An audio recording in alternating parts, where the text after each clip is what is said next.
أنت طويل أنت مو طويل، ما له علاقة بهاي التفاصيل إطلاقا، وإنما ينظر إلى المحصلة النهائية لكمال الإنسان.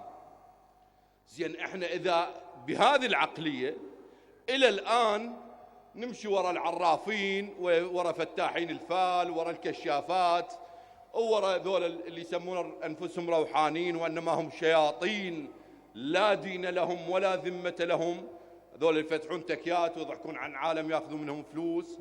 زين إذا نمشي وراء المتنبئين، وحدة مصرية متنبئة كل ساعة واحد قالت راح يطلع الإمام، راح يموت فلان، راح يعدل فلان، وإحنا قاعدين مقابلين هاي الفضائيات ومشلبين بها ونسولف بيناتنا، قال أبو علي الشيباني، قال أبو مدرياهو، قال حبيبي هؤلاء مخرفون لا مصداقية لهم، لأن هو هذا وحدة من اثنين، لو نبي وإحنا أنبياء ما عندنا في هذا الزمان، لو ولي، وأعتقد بأنه في زمن السيد الشهيد الصدر وقفت هاي السالفة، ذهب سيد محمد الصدر وتوقف الأمر تماما.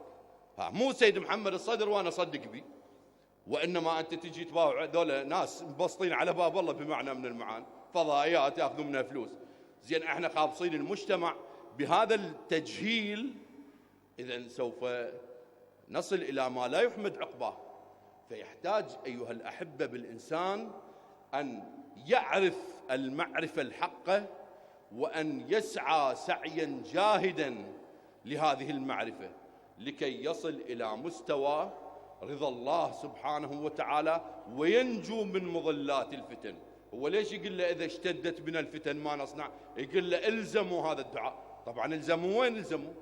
مو مجرد قراءة الدعاء، لأن الإمام أيضا سلام الله عليه يقول الداعي بلا عمل كالرامي بلا وتر. أنت ما يصير تدعي بدعاء وما قاعد تقدم له مقدماته الصحيحة، فلا بد من تقديم المقدمات الصحيحة لذلك حتى نصل إلى شاطئ النجاة.